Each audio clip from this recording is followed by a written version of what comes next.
नमस्कार दोस्तों, स्वागत है आपका एक और नई वीडियो में। बात करेंगे एचएसएससी सीईटी से जुड़ी 10 मुख्य बातों के बारे में जिनको जानना बहुत जरूरी है और फॉर्म भरने से पहले जरूर जान लेना।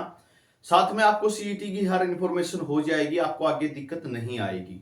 और चैनल पर आप नए हैं तो चैनल को सब्सक्राइब जरूर कर लेना, सीईटी से जुड़ी हर जानकारी आपको मिलती रहेगी।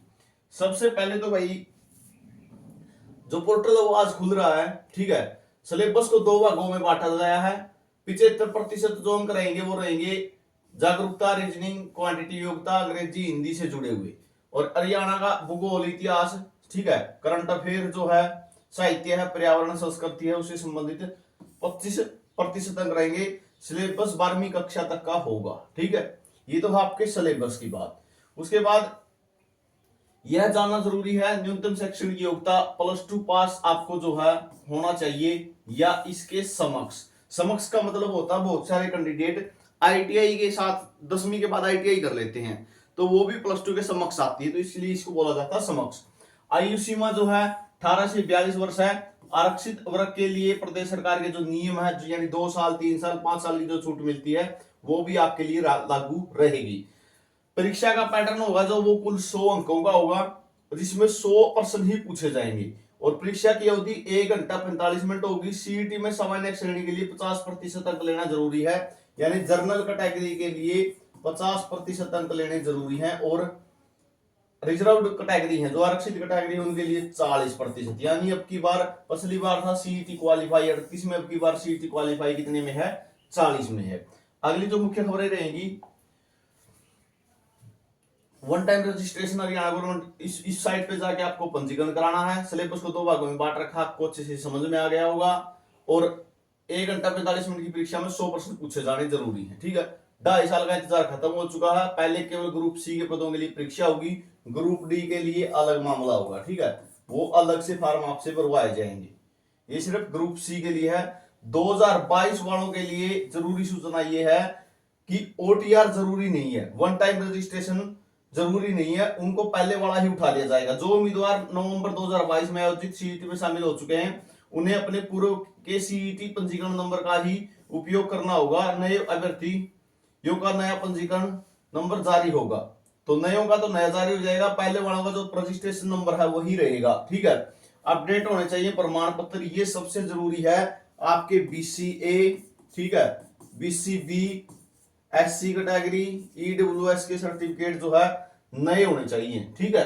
कब से होने चाहिए? 1 अप्रैल 2025 से बने होने चाहिए। और रजिस्ट्रेशन डेट जो लास्ट डेट है 12 जून 2025 इस तक के होने चाहिए, ठीक है। जो आपके कैटेगरी सर्टिफिकेट हैं, 12 जून 2025 के बाद का कोई भी सर्टिफिकेट वैलिड नहीं होगा, ठीक है, चाहे वो आपका खेल ग्रेडेशन सर्टिफिकेट क्यों ना हो। उस पहले आपकी अचीवमेंट ये होनी चाहिए, ग्रेडेशन आपका पहले बना होना चाहिए। आगे बात करें, नॉर्मलाइजेशन इसके अंदर होगा, ठीक है। आंसर की पर 200 रुपए प्रति आपत्ति जमा करानी होगी। जब ये पेपर हो जाएगा तो आपको जिस टाइम ये आंसर की जारी करेंगे, तो अगर आपको किसी क्वेश्चन पे ऑब्जेक्शन है तो एक क्वेश्चन के 250 रुपए आपने देने होंगे, ठीक है। एक क्वेश्चन के 250 रुपए आपको देने होंगे उस पर ऑब्जेक्शन लगाने के लिए। सीईटी की तारीख अभी तय नहीं है, ठीक है।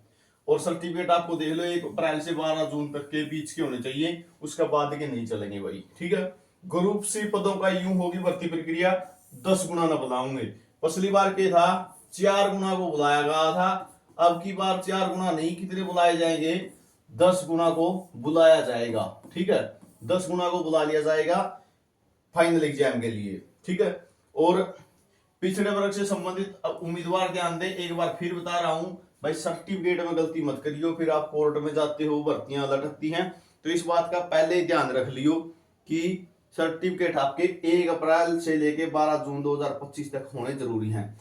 जिन्होंने पहले रजिस्ट्रेशन किया हुआ है उन्हें पुराना रजिस्ट्रेशन नंबर लिखना होगा। स्कोर बढ़ाने के लिए नई फीस जमा करानी होगी, ठीक है। ये जमा गलत काम करा क्या है?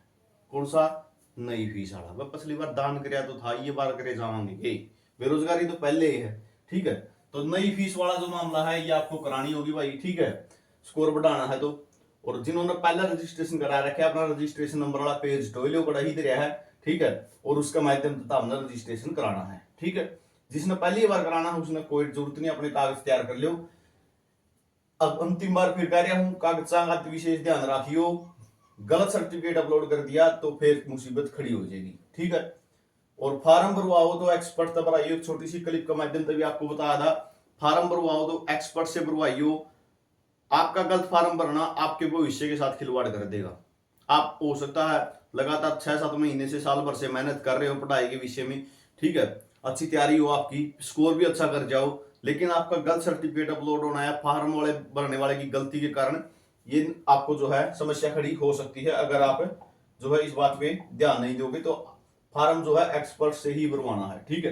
ये जानकारी आप सभी के लिए रहेगी। मेरे हिसाब से इससे संबंधित और अलग जानकारी कुछ आपको आवश्यकता नहीं होगी, ठीक है।